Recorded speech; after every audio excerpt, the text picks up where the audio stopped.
ലോകത്തിലെ ഏറ്റവും പ്രശസ്തമായ ചിത്രങ്ങൾ ഏതൊക്കെയാണ്? നീണ്ടു പോകുന്ന ഒരു ലിസ്റ്റുണ്ട്.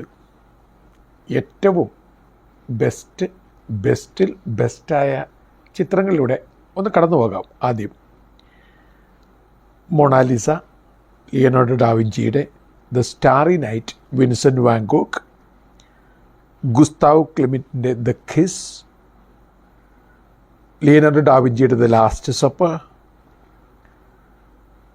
ഇംപ്രഷൻസ്, ക്ലൗഡ് മോണറ്റിൻ്റെ Guernica, Pablo Picasso, the School of Athens, Raphael, Whistler's Mother, James Whistler, Irises, Vincent van Gogh, Water Lilies, Claude Monet, The Storm on the Sea of Galilee, Rembrandt, The Prodigal Son, Rembrandt, The Night Watch, The Milkmaid, Johannes Vermeer. പട്ടിക ഇങ്ങനെ നീണ്ട് പോകും.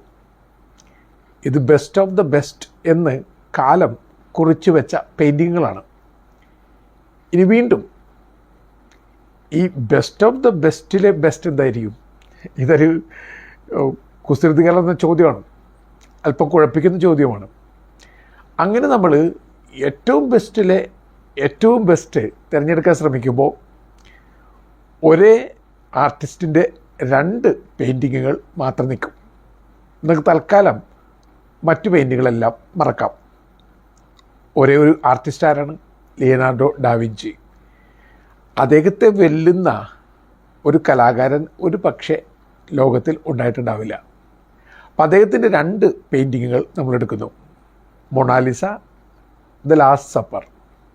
വീണ്ടും ചോദ്യം, മൊണാലിസയാണോ the last സപ്പറാണോ ഏറ്റവും പ്രശസ്തം, ഏറ്റവും പ്രധാനപ്പെട്ടത്? Art ക്രിറ്റിക്സുകൾ നിരന്തര ഗവേഷണങ്ങൾ 2 പെയിൻറ്റിങ്ങുകളുടെ മേലും നടത്തിയിട്ടുണ്ട്. ആസ്വാദകരും 2 ചിത്രങ്ങളെയും ഒരുപോലെ തന്നെ ഹൃദയത്തോട് ചേർത്ത് വെച്ചിട്ടുണ്ട്. എന്നാലും ഈ ബെസ്റ്റ് ഓഫ് ദ ബെസ്റ്റായ 2 ചിത്രങ്ങളിൽ ബെസ്റ്റ് ഏതായിരിക്കാം? ഒരു പക്ഷേ ഏറ്റവും ബെസ്റ്റ്, ലോകത്തുണ്ടായിട്ടുള്ള ഏറ്റവും ബെസ്റ്റ് ചിത്രമായി അന്തിമ പരിശോധനയിൽ കണക്കാക്കപ്പെടുന്നത് ലാസ്റ്റ് സപ്പർ തന്നെയായിരിക്കും. കാരണം ഈ ചിത്രത്തിൽ ഒരുപാട് നിഗൂഢതകൾ അടങ്ങിയിട്ടുണ്ട്. ഈ ചിത്രത്തിൽ കണക്കും കവിതയും സംഗീതവും നിഗൂഢതകളും രഹസ്യങ്ങളും ചിന്തകളും ഫിലോസഫിയും എല്ലാം അടങ്ങിയിട്ടുണ്ട്. അതുകൊണ്ട് തന്നെ ഒരു പക്ഷേ സാമാന്യ ബുദ്ധിക്ക് മനസ്സിലാക്കാൻ പറ്റുന്ന തലത്തിനപ്പുറത്തേക്ക് നിൽക്കുന്ന ഒരു ചിത്രമായിട്ടാണ് ദ ലാസ്റ്റ് സപ്പറിനെ കാണുക. നമുക്ക് ലാസ്റ്റ് സപ്പർ എന്ന ചിത്രത്തിലേക്ക് ഒരു തീർത്ഥയാത്ര നടത്താം. ഒന്നാമതായിട്ട് ക്രൈസ്റ്റ് ഇതിൽ അവതരിപ്പിക്കപ്പെട്ടിരിക്കുന്നത്, നിങ്ങൾ ചിത്രം നോക്കുക, ക്രൈസ്റ്റ് ഒരു ചത്വരത്തിനകത്ത് ഇരിക്കുന്ന പോലെയാണ്. അതായത് ഒരു സ്ക്വയറിനകത്ത്. ആ ചിത്രത്തിൽ നിങ്ങളൊരു വര വരച്ചു കഴിഞ്ഞാൽ ഒരു സ്ക്വയർ നിങ്ങൾ കണ്ടെത്താൻ പറ്റും. അതിൻ്റെ അർത്ഥം എന്താണ്? ഈ മൈക്കലാഞ്ചലോയും ലിയനാർഡോ ഡാവിഞ്ചിയും ഒക്കെ മതത്തിൻ്റെ ചിന്തകൾക്കുള്ളിൽ നിന്നുകൊണ്ട് തന്നെ ചിത്രം വരച്ചവരാണല്ലോ. അപ്പോൾ ഇവിടെ ഈ സ്ക്വയർ കത്തോലിക്ക രീതിയിൽ ഹോളി ട്രിനിറ്റിയാണ് പ്രതിനിധാനം ചെയ്യുക. അതുകൂടി കുറച്ചുകൂടി വ്യക്തമാക്കുന്നുണ്ട്. 3 വിൻഡോസ് ഉണ്ട്. ഈ ട്രിനിറ്റിയെ, ത്രിത്വൈക ദൈവത്തെ പ്രതിനിധാനം ചെയ്യുന്ന 3 വിൻഡോസ് ആണ്. ഇനി ഈ അപ്പോസ്തലന്മാരുടെ കൂട്ടം 3 പേർ ചേർന്ന 4 കൂട്ടമായിട്ടാണ്. അപ്പോൾ അവിടെയും 3. ഈ കത്തോലിക്ക മതവിശ്വാസത്തിൽ 3 ട്രിയൂൺ ഗാഡ് എന്ന കോൺസെപ്റ്റിന് വളരെയധികം പ്രാധാന്യമുണ്ട്. അപ്പോൾ വളരെ ബോധത്തോടു കൂടി ഈ ട്രിയൂൺ ഗോഡിൻ്റെ, ത്രിത്വൈക ദൈവത്തിൻ്റെ സാന്നിധ്യം അവിടെ അദൃശ്യമായ സാന്നിധ്യം ദൃശ്യമാക്കി മാറ്റിയിരിക്കുകയാണ്. ഇതാണൊരു ജീനിയസ് വർക്ക് എന്നൊക്കെ പറയുന്നത്. ഇനി ഇവിടെ ക്രൈസ്റ്റ് ഒത്ത നടുക്കാണ്, സെൻട്രൽ പോയിൻ്റാണ്. ഹിസ്റ്ററിയുടെ തന്നെ സെൻട്രൽ പോയിൻ്റാണ് ക്രൈസ്റ്റ് എന്ന ചിന്തയ്ക്ക് ഒരു പെയിൻറ്റിങ്ങിലെ ഭാഷ്യമാണത്. പിന്നെ ക്രൈസ്റ്റ് നിങ്ങളൊന്ന് ശ്രദ്ധിക്കുക, അതും വളരെ രസകരമായിട്ട് നമുക്ക് തോന്നും. ശിഷ്യന്മാർ 3 പേർ ചേർന്ന കൂട്ടമായിട്ടിരിക്കുന്നു. പക്ഷേ കർത്താവ് ഒറ്റക്കാണ്, ആൾക്കൂട്ടത്തിൽ തനിയെ. ഏത് ആൾക്കൂട്ടം ഉണ്ടെങ്കിലും കർത്താവ് തനിയാണ്.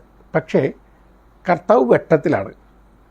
നേരത്തെ പറഞ്ഞതുപോലെ ത്രിയേക ദൈവത്തിൻ്റെ മഹാവെട്ടത്തിൽ കർത്താവ് നിൽക്കുകയാണ്. അപ്പോൾ വെട്ടത്തിൽ നിൽക്കുന്ന കർത്താവ് ഒറ്റക്കല്ല, വെട്ടത്തിലാണ്. പക്ഷെ മനുഷ്യരുണ്ടോ? ആൾക്കൂട്ടങ്ങളൊന്നും കൂടെയില്ല. ഇനി കർത്താവിൻ്റെ കൈകൾ ശ്രദ്ധിക്കുക. ഒരു കൈ അപ്പം എടുക്കുവാൻ വേണ്ടി നീട്ടപ്പെടുന്നു, മറുകൈ അപ്പം എല്ലാവർക്കും ദാനം ചെയ്യുവാൻ വേണ്ടി തുറന്നു വച്ചിരിക്കുന്നു. അപ്പോൾ കർത്താവ് അപ്പം ഭക്ഷിക്കുകയും തന്നെ നൽകുകയും ചെയ്യുന്ന ഒരാളായിട്ട് ചിത്രീകരിക്കപ്പെട്ടിരിക്കുകയാണ്. ഈ ചിത്രത്തിലേക്ക് നോക്കുന്ന ആരോടും കർത്താവ് പറയുന്നത്, വരിക, സ്നേഹവായ്പോടുകൂടി എന്നെ തന്നെ കവർന്നെടുക്കുക. ഒ.എൻ.വി. എഴുതിയതുപോലെ, ഇതെൻ്റെ രക്തം, ഇതെൻ്റെ ശരീരം, ഇത് മുറിച്ച് ഭക്ഷിക്കുക, ഇത് കവർന്ന് കുടിക്കുക എന്ന് പറയുന്ന കർത്താവിൻ്റെ ചിത്രമാണ് നമുക്കവിടെ ലഭിക്കുക. ഇനി ശിഷ്യന്മാർ നേരത്തെ പറഞ്ഞതുപോലെ 3 പേർ ചേർന്നുള്ള കൂട്ടമായിട്ടാണ്. ഇതൊരു പ്രത്യേക മോമെൻറ്റിൻ്റെ ചിത്രീകരണമാണ്. അതായത് നിങ്ങളിൽ ഒരാൾ എന്നെ ഒറ്റിക്കൊടുക്കും എന്ന് കർത്താവ് പറയുന്ന ആ നേരത്ത് ഓരോ ശിഷ്യരിലും ഉണ്ടാകുന്ന ഭാവഭേദങ്ങൾ കൃത്യമായിട്ട് ഒപ്പിയെടുത്തിരിക്കുകയാണ്. കർത്താവിൻ്റെ മുഖഭാവം നോക്കുക. ഇനി ശിഷ്യന്മാർ ഓരോരുത്തരുടെയും മുഖഭാവം നോക്കുക. ലിയോനാർഡോ ഡാ വിഞ്ചിക്ക് ഒരു പ്രത്യേകതയുണ്ട്. അദ്ദേഹത്തിൻ്റെ പല ചിത്രങ്ങളിലും അദ്ദേഹം പ്രത്യക്ഷപ്പെടാറുണ്ട്, അല്പം വേഷപ്രച്ഛന്നനായിട്ട് തന്നെ. ഇതിലും ശിഷ്യന്മാരിൽ ഒരാൾ ലിയോനാർഡോ ഡാ വിഞ്ചിയാണ്. അതാരാണെന്ന് നിങ്ങൾ ഒന്നുകൂടി കൃത്യമായി നോക്കി കണ്ടുപിടിക്കാൻ ശ്രമിച്ചു നോക്കുക. ഇനി മൊണാലിസയിൽ പോലും ലിയോനാർഡോ ഡാ വിഞ്ചി സ്ത്രീവേഷം പൂണ്ട് നിന്നാണ് എന്ന് ചില ചരിത്ര പണ്ഡിതന്മാരും പോർട്രേറ്റ് ക്രിറ്റിക്സുകളൊക്കെ പറയാറുണ്ട്. അതിലും സത്യമുണ്ടാകാം. കാരണം വല്ലാത്ത വ്യത്യസ്തത പുലർത്തുന്ന ഒരു വിചിത്ര ഭാവനയുള്ള ജീനിയസ് ആയിരുന്നു ലിയോനാർഡോ ഡാ വിഞ്ചി. അതുകൊണ്ട് തന്നെ അദ്ദേഹം വൈചിത്രത്തിൻ്റെ വഴികളിലൂടെയൊക്കെ സഞ്ചരിക്കാം. ഇനി അടുത്ത വളരെ പ്രധാനപ്പെട്ടൊരു കഥാപാത്രമാണ് ലിയോനാർഡോ ഡാ വിഞ്ചിക്ക് യൂദാസ് കറിയോത്ത. നിങ്ങൾ യൂദാസ് കറിയോത്തയെ നോക്കുക, എല്ലാവരെയൊക്കെ താഴ്ന്നിരിക്കുകയാണ്. അപ്പോൾ ബൈബിൾ കോൺസെപ്റ്റ് അനുസരിച്ച് ഒരു ഹയർ ലെവലിൽ നിൽക്കുന്ന ആൾ ലോവർ ലെവലിലേക്ക് പോകുമ്പോൾ അത് അയാളുടെ വീഴ്ചയാണ്. ഇപ്പോൾ ലൂസിഫർ ദൈവത്തോടൊപ്പമായിരുന്ന മാലാഖിയാണ്. അഹങ്കാര നിമിത്തം, ആർത്തി നിമിത്തം ദൈവത്തിൻ്റെ രാജ്യത്ത് നിന്ന് താഴേക്ക് വീണുപോയി. അപ്പോഴാണ് അയാൾ ലൂസിഫർ ആയത്. ഈ ലൂസിഫറസ് എന്ന പദത്തിൻ്റെ അർത്ഥം തന്നെ ദീപവാഹകൻ എന്നാണ്. അപ്പോൾ ദൈവത്തിൻ്റെ ദീപവാഹകനായ ആൾ മരണത്തിൻ്റെ ഇരട്ടിലേക്ക് വഴുതി വീണു പോയത് അഹന്ത നിമിത്തം. ഇവിടെ യൂദാസ് വെട്ടത്തിൽ നിന്നും, കർത്താവിൻ്റെ വെട്ടത്തിൽ നിന്ന് താഴെയാണിപ്പോൾ. എല്ലാവരെക്കാളും താഴെ നിൽക്കുകയാണ്. ഇനി അയാളുടെ മുഖമല്ലാതെ ഡാർക്കറാണ്.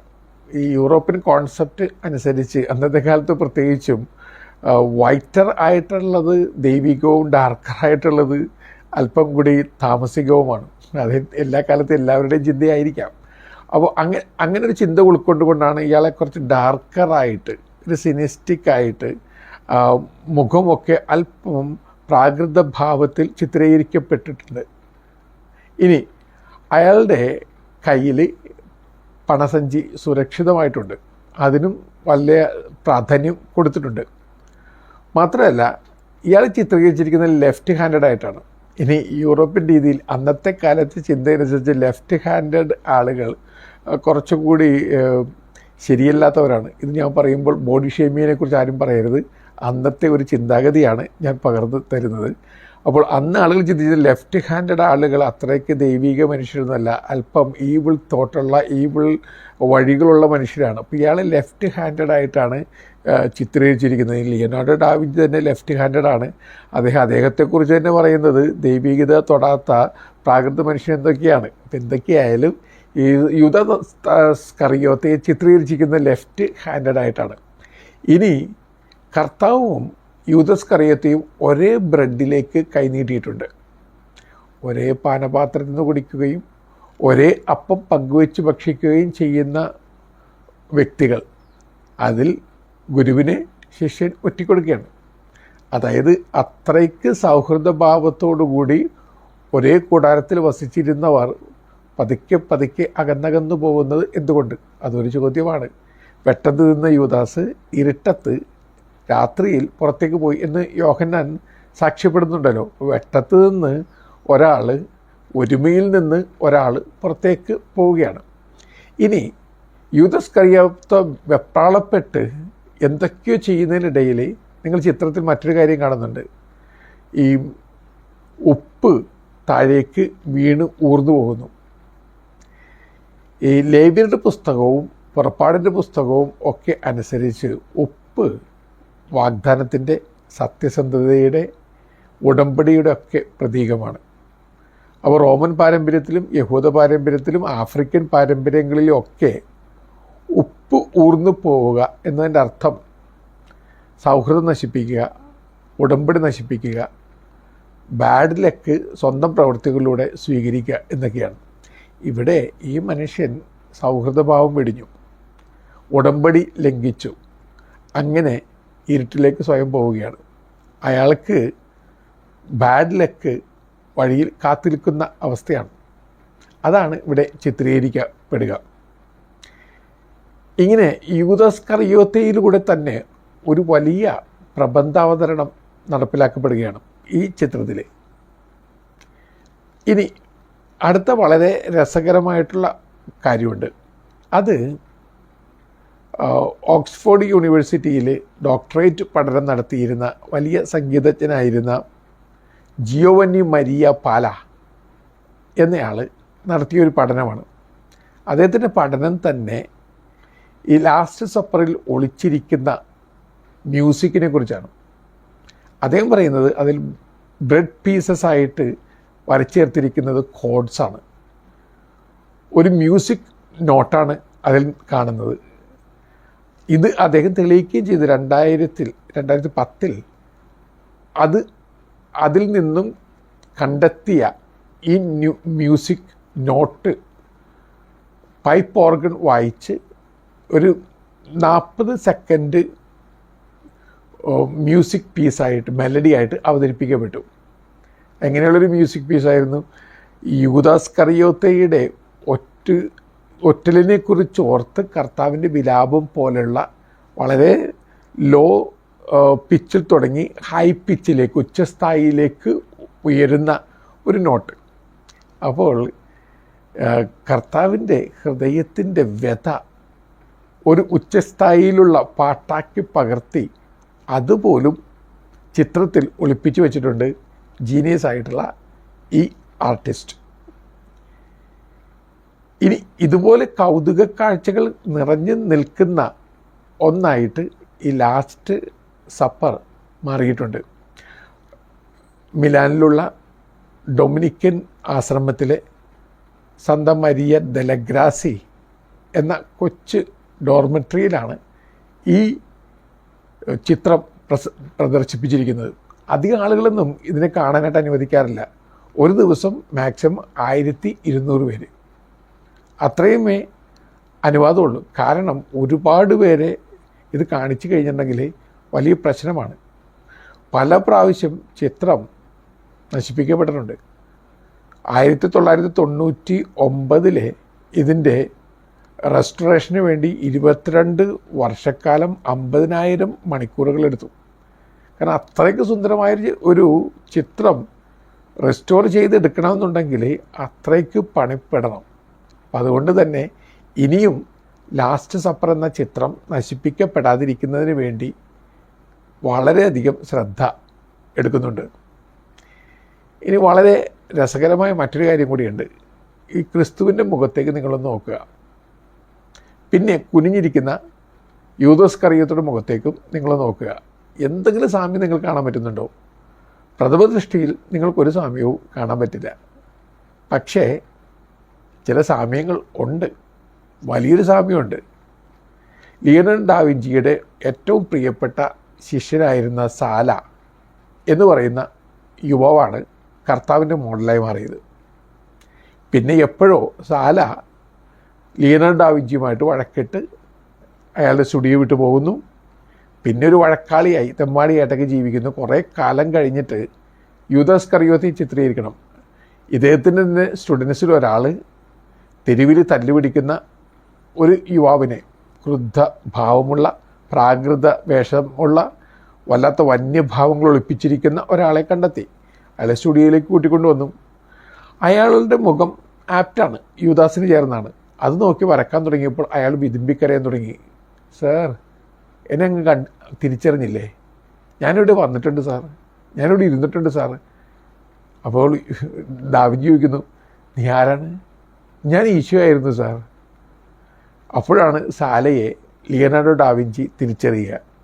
സാല കർത്താവിൻ്റെ മോഡലായിരുന്നു, പിന്നെ യൂദാസ് ഇസ്കറിയോത്തിയുടെ മോഡലായി മാറി.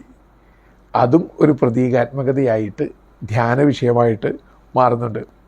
ആർട്ടിസ്റ്റും കലാകാരനും കവിയും അതുപോലെ തന്നെ സയൻറ്റിസ്റ്റും എക്സ്പ്ലോററും ഫിലോസഫറും അസ്ട്രോണമറും ഒക്കെയായിരുന്നു മഹാപ്രതിഭയായ ലിയനാർഡോ ഡാവിഞ്ചി. ഇനി അദ്ദേഹത്തെക്കുറിച്ച് കൂടുതലായി അറിയണമെന്നുണ്ടെങ്കിൽ ഒരു കാര്യം കൂടി മനസ്സിലാക്കണം. ഇന്ന് ലോകത്തെ ഏറ്റവും വിലപിടിപ്പുള്ള പുസ്തകം ഏത് എന്ന ചോദ്യത്തിൻ്റെ ഉത്തരം ലിയനാർഡോ ഡാവിഞ്ചി സ്വന്തം കൈപ്പിടയിൽ എഴുതി വച്ചിട്ടുള്ള കോഡെക്സ് ലെയ്ക്കെസ്റ്റർ എന്ന് പറയുന്ന പുസ്തകമാണ്. ആ പുസ്തകം ബിൽ ഗേറ്റ്സ് $30.8 മില്യൺ വാങ്ങിച്ചിരിക്കുന്നത്.